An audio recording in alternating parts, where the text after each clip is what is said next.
ورحمۃ اللہ وبرکاتہ۔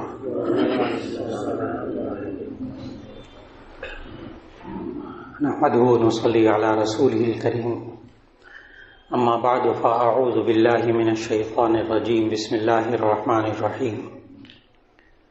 وَإِن جَاهَدَاكَ عَلَىٰ أَن تُشْرِكَ بِي مَا لَيْسَ لَكَ بِهِ عِلْمٌ فَلَا تُطِعْهُمَا وَصَاحِبْهُمَا فِي الدُّنْيَا مَعْرُوفًا وَاتَّبِعْ سَبِيلَ مَنْ أَنَابَ إِلَيَّ ثُمَّ إِلَيَّ مَرْجِعُكُمْ فَأُنَبِّئُكُم بِمَا كُنتُمْ تَعْمَلُونَ صدق اللہ العظیم۔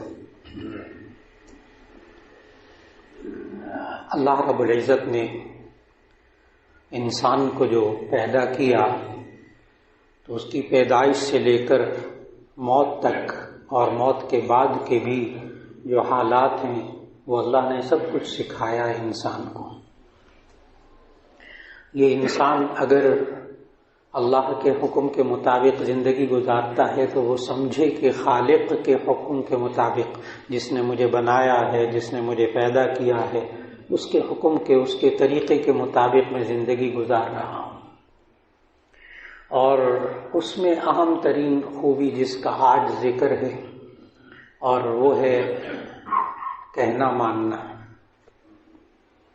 کہنا ماننا، بس اتنی سی بات ہے۔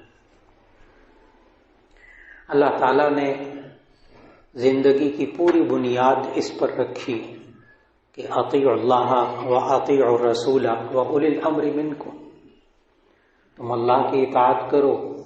اطاعت کا معنی بات مان کر چلو، و اطیعوا الرسول، رسول کی اطاعت کرو صلی اللہ علیہ وسلم کی، یعنی ان کی بات مان کر چلو۔ و اولی الامر منکم، اور تم میں سے جو معاملات کا ذمہ دار ہے اس کی بات مان کر چلو۔ آج یہ والی خوبی اگر کسی بھی قوم کے اندر، کسی کے خاندان کے اندر، کسی کے بچوں کے اندر یہ والی خوبی پیدا ہو جائے تو ایسی صورت کے اندر اللہ تعالیٰ اس گھر کو مضبوط بناتا ہے، اس خاندان کو مضبوط بناتا ہے، اس ادارے کو مضبوط بناتا ہے، اس قوم کو مضبوط بناتا ہے، اس امت کو مضبوط بناتا ہے۔ بات مان کر چلنا۔ اور نبی کریم صلی اللہ علیہ وسلم نے صحابہ کرام رضوان اللہ علیہم اجمعین کو اس اصول کے تحت ڈھالا، اس اصول کے تحت بات مان کر چلنا۔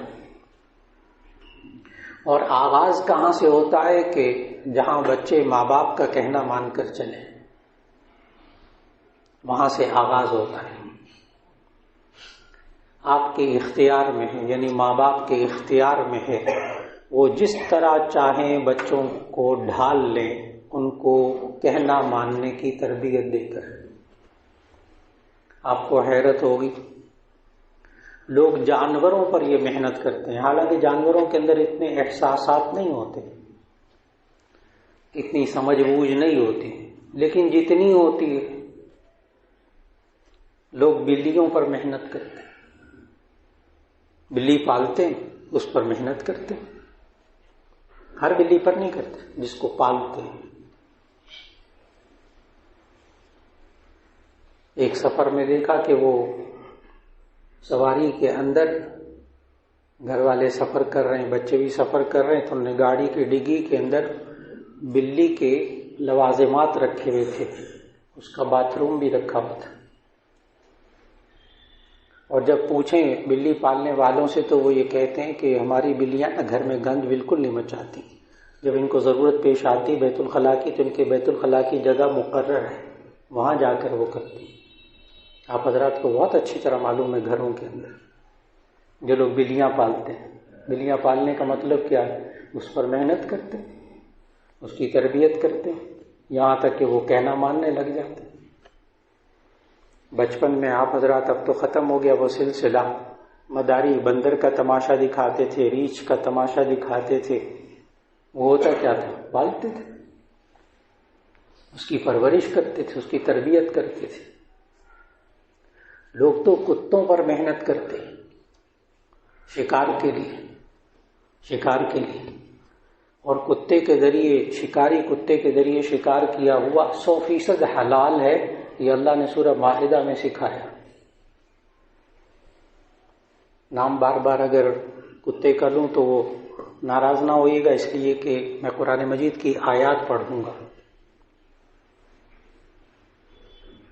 کہ سورہ مائدہ کی آیت نمبر 4 میں اللہ تعالیٰ نے بتایا کہ کتے کے ذریعے شکار تم کیسے کر سکتے ہو، تاکہ میں اس کو پھر اپنی اولاد، معاشرے کی اولاد کے ساتھ بات کو سمجھا سکوں. یسألونک ماذا احل لهم قل احل لکم الطیبات. یہ لوگ آپ سے پوچھتے ہیں کہ آپ کیا چیز ان کے لیے حلال ہے. قل احل لکم الطیبات، آپ کہہ دیجئے جو آپ پاکیزہ چیزیں ہیں ان میں سے کھاؤ. وما علمتم من الجوارح مکلبین تعلمونہن مما علمکم اللہ فَكُلُوا مِمَّا أَمْسَكْنَا عَلَيْكُمْ وَاذْكُرُوا اسْمَ اللَّهِ عَلَيْهِ. اس میں اللہ تعالیٰ نے کتے کے ذریعے شکار کرنے کی 4 شرطیں بتائی ہیں تاکہ جو موضوع ہے نا کہنا ماننا وہ سمجھ میں آ سکے. اور صرف اتنی سی بات سمجھنی ہے کہ انسان جانوروں پر محنت کرے تو کتنا کمال دکھاتا ہے، اگر اپنی اولاد پر، بچوں پر اور بچیوں پر محنت کرے تو کیا کمال دکھائے گا. اس لیے آیت کو سمجھنا بڑا ضروری ہے.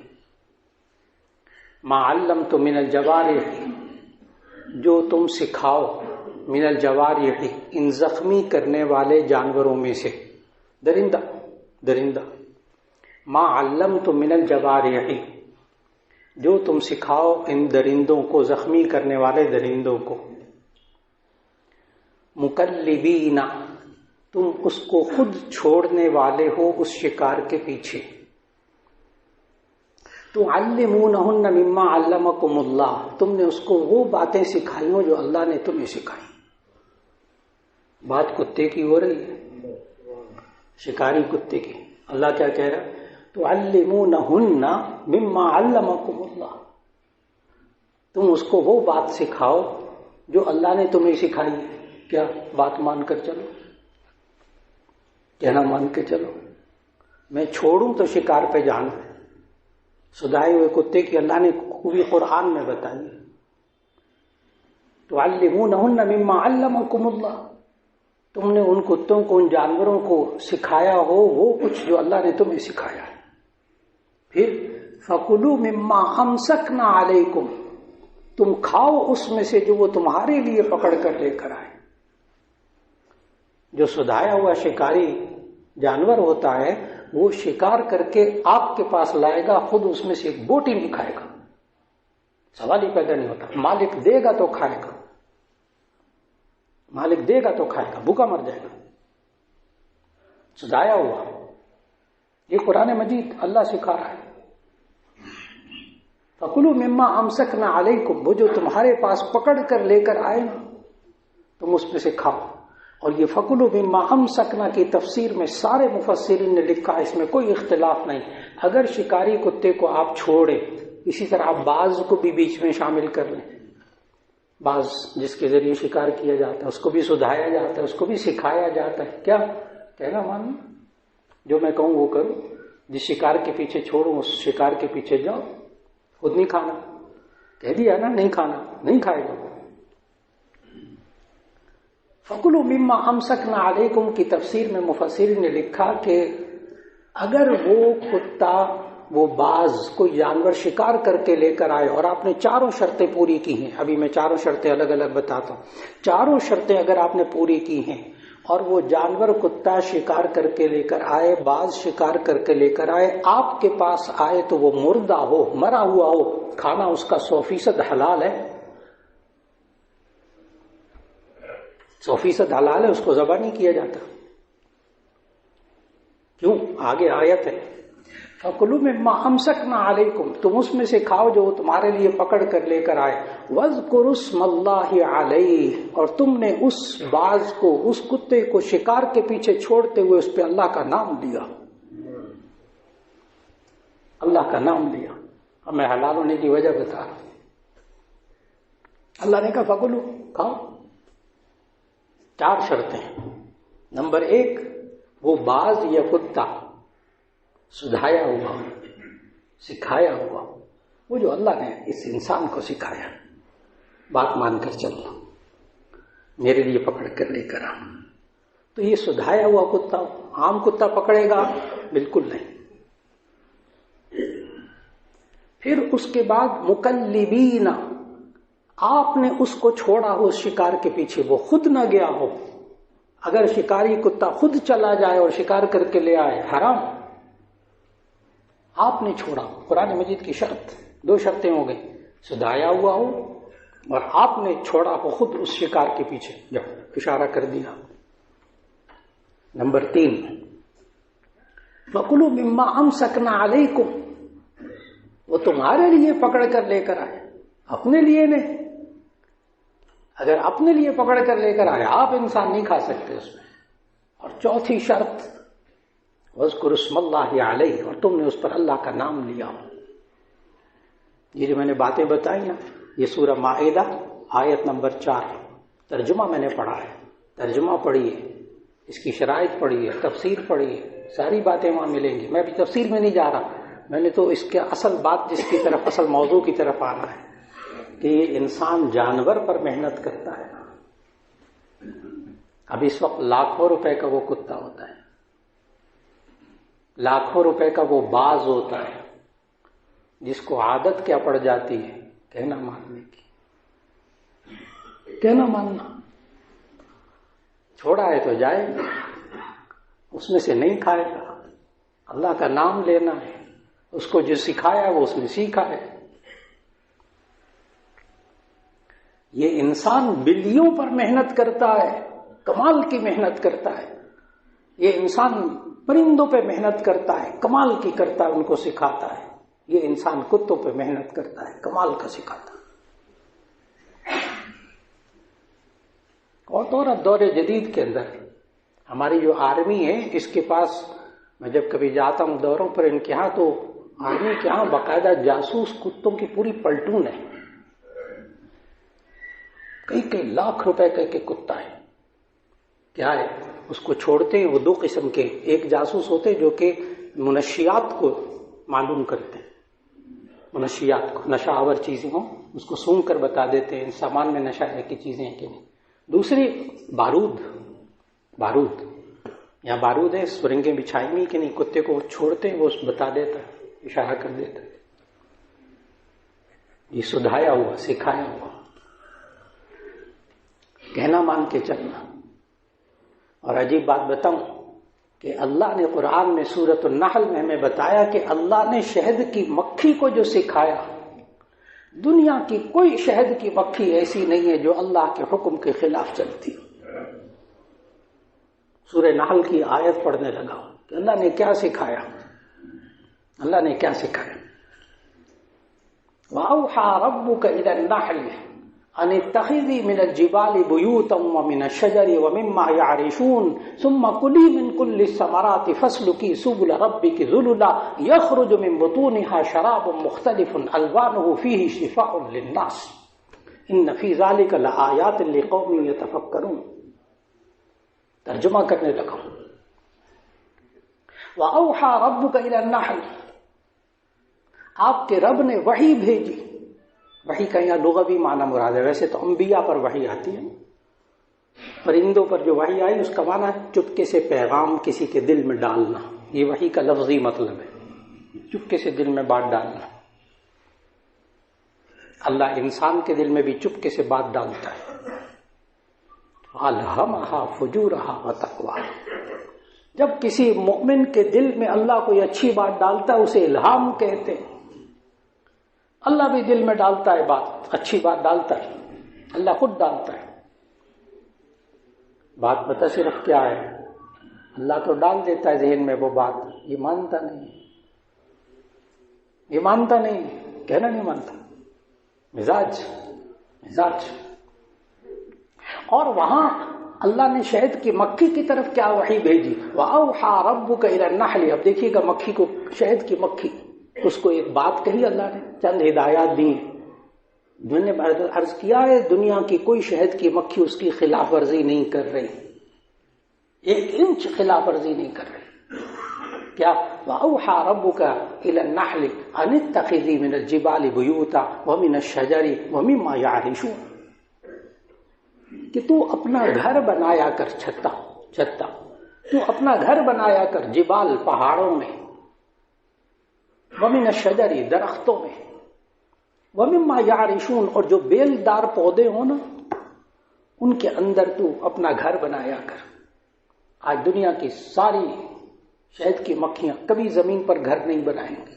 کتنا کہنا مانتی ہیں اپنے رب کا، کتنا کہنا مانتی ہیں. اللہ نے قرآن میں بتایا. وَمِنَ الشَّجَرِ وَمِمَّا يَعْرِشُونَ. آگے اللہ نے دوسری ہدایت اس کو کیا دی؟ ثُمَّ كُلِي مِن كُلِّ الثَّمَرَاتِ، پھر تو کھا پھلوں میں سے، پھولوں میں سے، رس چوس. کیا کمال کی اللہ نے اس کے منہ کے آگے سرنج رکھی ہے جو خوردبین سے نظر آتی ہے، اتنی باریک سوئی رکھی جس کو وہ پھول کے اس جگہ میں ڈالتی ہے جہاں سے رس چوستی ہے. اور عجیب بات ہے، اللہ نے کہا ثم کلی من کل ثمرات، دیکھ تو پھلوں میں سے رس چوس. آج کوئی مکھی، شہد کی مکھی گندگی پر نہیں بیٹھتی، گندگی سے وہاں کوئی نہیں چوستی. زہریلے پھل میں سے، زہریلے پھول میں سے کبھی شہد کی مکھی رس نہیں چوستی. کتنا کہنا مانتی اللہ کے. دیکھ تیرے لیے یہ حلال یہ حرام، یہی ہو گیا نا. دیکھ تیرے لیے یہ حلال یہ حرام. مکھی اللہ کا کہنا مان کے چل رہی، شہد کی مکھی. پھر اللہ نے تیسری بات اس کو کہی. ایک کہا کہ گھر بنا پہاڑوں میں، اونچی جگہوں میں. اس کی مفسرین نے تفسیر میں تشریح بھی لکھی ہے کہ اللہ نے اس لیے کہا کہ اللہ نے اسے شہد پیدا کرنا ہے نا. اگر زمین پہ بنائے گی تو ساری جتنی گندگی وہ ساری شہد میں چلی جائے گی نا. ہوا سے اڑے گی گندگی ساری اس کی چھتے میں، شہد میں چلی جائے گی. اونچی جگہ پہ بنانا، کیونکہ تجھ سے بڑا کام لینا اللہ نے، تیری سے بڑی اچھی چیز پیدا کرنی ہے اللہ نے. تو ایک پہاڑوں میں گھر بنانا. ثم کلی من کل ثمرات، پھر پھلوں میں سے رس چوسنا. اگر بالفرض کوئی مکھی بیٹھ جائے گندگی پر یا زہریلی چیز پر بیٹھ جائے بالفرض،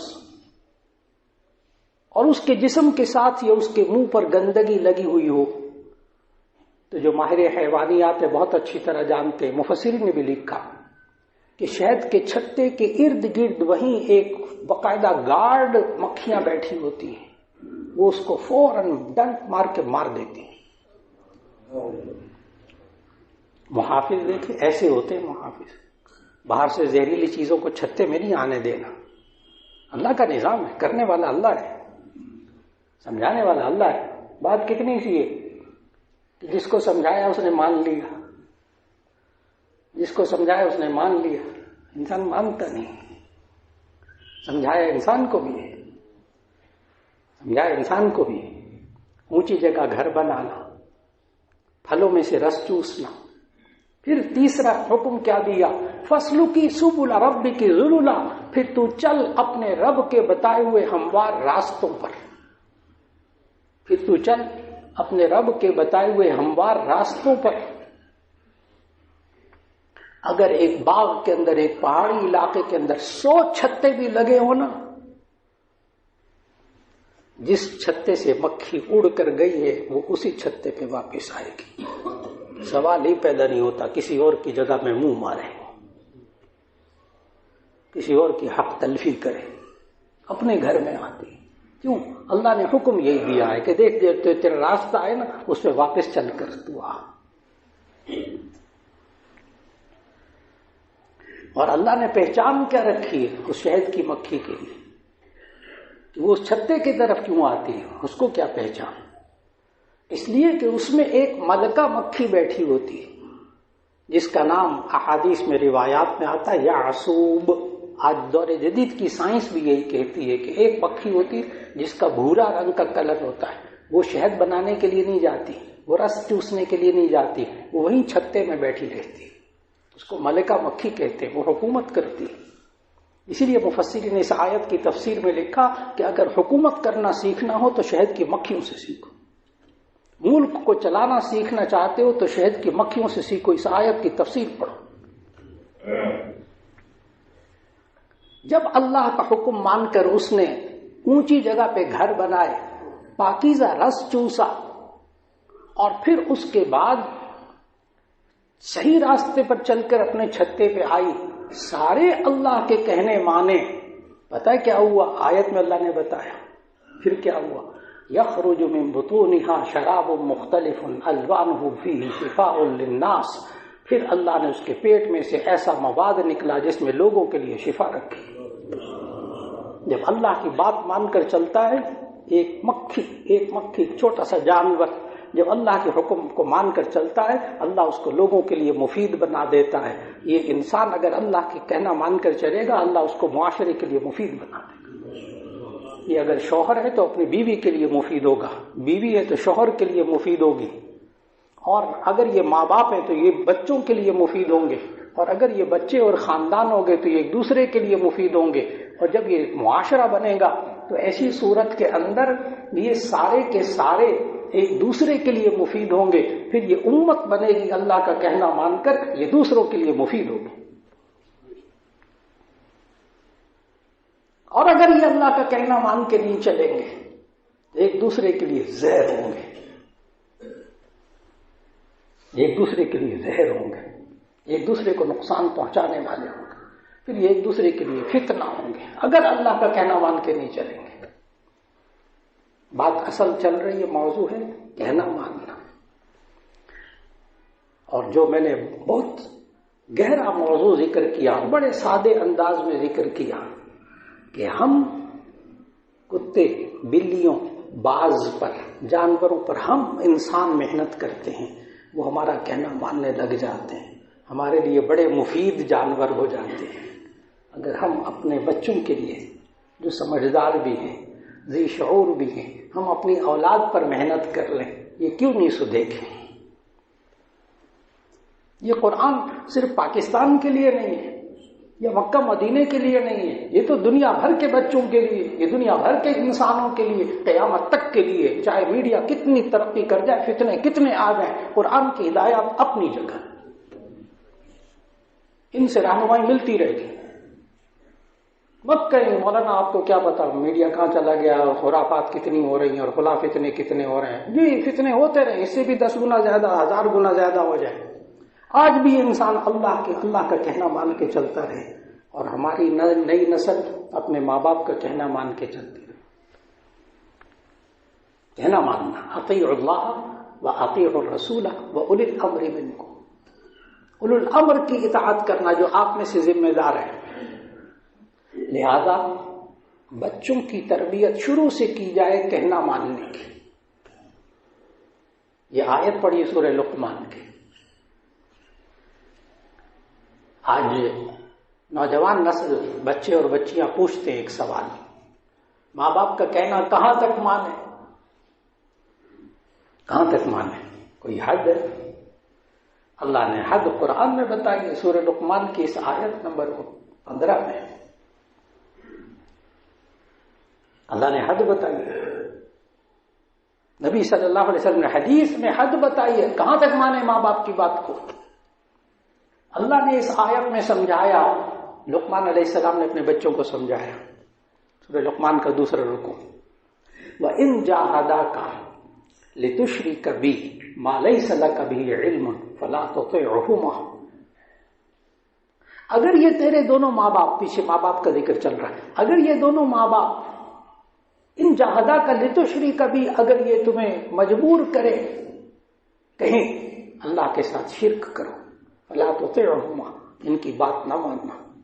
اب نافرمانی کا گناہ نہیں ہوگا۔ اور نبی صلی اللہ علیہ وسلم نے کیا سمجھایا، کہاں تک کہنا ماننا ہے؟ فرمایا علی المؤمن السمع والطاعة ما لم يؤمر بمعصیۃ۔ ایک حد بتا دی، کہاں تک مانے کسی کی بات کو۔ علی المؤمن السمع والطاعة، مؤمن پر لازم ہے کہ وہ بات کو سنے اور بات کو مانے۔ کب تک؟ ما لم یؤمر بمعصیت، جب تک کہ اس کو گناہ کا حکم نہ دیا جائے. اگر اللہ اور اس کے رسول کی نافرمانی کا حکم دیا جائے بریک لگا دیجیے، نہیں عمل کرنا، باقی مانتے چلے جائیں. آج اگر گھر بنتا ہے بات ماننے کی وجہ سے. کس کی بات ماننی ہے؟ 3 جو آیت پڑھی 3. لوگ پوچھتے نا کس کس کی مان ہے؟ جی 3 کی مان بس. اللہ ان کے بارے میں پکڑ کرے گا. کون سے 3؟ اطیعوا اللہ واطیعوا الرسول واولی الامر منکم. اللہ کی بات مان کر چلے، اللہ کا کہنا مان کر چلے، اس کے رسول صلی اللہ علیہ وسلم کا کہنا مان کر چلے، اور اولو الامر اپنے سے جو ذمہ دار ہے آپ کا، گھر میں ماں باپ ذمہ دار ہے ان کی بات مان کر چلے، ادارے میں سربراہ ہے اس کی بات مان کر چلے، ایک فیکٹری میں مالک ہے، مینیجر ہے، فلاں ہے، ہر ایک دوسرے کی بات مان کر چلے، نظام مضبوط ہو جاتا ہے. اور کہنا مان کر چلنا، اس کی اللہ ہر روز دن میں 5 وقت ٹریننگ دیتا ہے. ایک کی مان کر چلنا. ابھی جمعے میں بھی آپ یہی کریں گے، سارے یہی کریں گے. 5 وقت اللہ تربیت دے رہا، کہنا مان کر چلنا. وہ ایک نے کہا اللہ اکبر، یہ ہاتھ باندھ لیتا ہے. اس نے کہا اللہ اکبر، سارے جھک جاتے ہیں، کئی ہزار بندہ جھک جاتا ہے. وہ اللہ اکبر کہہ کے سجدے میں جاتا ہے، سارے سجدے میں چلے جاتے. کوئی ایک نہیں پیچھے کہتا میں نے نہیں جانا، آپ جائیے، میں نہیں جاتا سجدے میں، آپ جائیں. 5 وقت اللہ تربیت دیتا ہے، ایک کی مان کر چلو. اولو الامر، وہ جو امام ہے، خطیب ہے، جو نماز پڑھا رہا ہے نا، وہ اب اولو الامر ہے نا، اب اس کے ذمہ نماز پڑھانا، تب اس کی بات مان کر چلے، ورنہ نماز ہی نہیں ہوگی. میں رکوع بعد میں کروں گا، اچھا سجدہ آپ پہلے کر لیں، میں بعد میں کروں گا رکوع، نماز نہیں ہوگی. آپ جائیں سجدے میں پہلے تحیات تشہد میں پڑھ لوں، سجدے میں بعد میں کر لوں گا، 4 کر لوں گا، نماز نہیں ہوگی. کہنا مان کر چلیے، کیونکہ امام اللہ کا کہنا مان کر چل رہا ہے. میں نے کہا کب تک مان کر چل رہا ہے؟ جب تک وہ اللہ اور اس کے رسول کی نافرمانی کا حکم نہ دے. اگر اللہ اور اس کے رسول کی نافرمانی کا حکم آئے، روک لیجیے اپنے آپ کو کہ گناہ نہیں کرنا میں.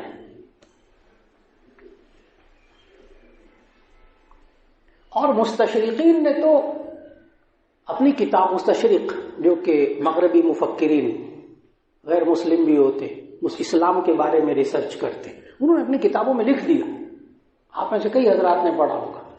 انہوں نے لکھا کہ ان مسلمانوں کو جو 5 وقت ٹریننگ دی جاتی ہے کہنا مان کر چلنے کی، یعنی نماز کے اندر، باجماعت نماز کے اندر، اگر یہ مسلمان مسجد سے باہر بھی اسی طرح ایک کا کہنا مان کر چلے تو یہ مضبوط ترین قوم بن جائے. پھر اس کا مقابلہ کوئی قوم نہیں کر سکے گی.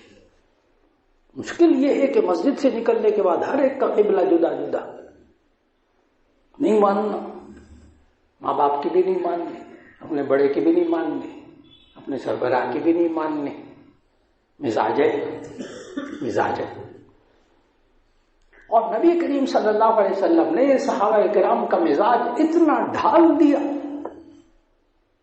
کہ بالفرض 2 اچھے کام ہیں، اور ان 2 اچھے کاموں میں سے ایک کام کے بارے میں آپ کے بڑے نے کہا ہے. اس انسان کے ذہن میں آ جائے کہ میں اپنے بڑے کا کہنا نہ مانوں اور میں یہ اچھا کام کر لوں. مثال کے طور پر قربانی کا موقع ہے، اللہ نے کہا دیکھو تم صاحب نصاب ہو تو یہ قربانی کا جانور ذبح کرو. یہ قربانی کا جانور نہیں ذبح کرتا، کہتا ہے گوشت بہت ہوتا ہے، میں کسی اس پیسے سے کسی غریب کی مدد کر دیتا ہوں، جی ثواب ملے گا، قربانی اس کے ذمہ واجب رہے گی. وہ اللہ کا حکم تھا، وہ نہیں پورا ہوا. ایک اور اچھا کام کر لیے، بہت اچھا کام کیا، اس کا بھی ثواب ہوتا ہے. بیوہ کی مدد کرنا، یتیم کی مدد کرنا، کسی بیمار کی مدد کرنا، بڑا ثواب ہوتا ہے. وہ قربانی نہ کرنے کا گناہ الگ رہے گا، کیوں؟ اللہ کی بات کو نہیں مانا. جامع ترمذی کی حدیث، ابواب الجمعہ بات بڑی سمجھنے کی ہے کہ کبھی کبھی ہم اپنی سوچ سے ایک اچھا کام کرتے ہیں اور بڑے کی نافرمانی کرتے ہیں.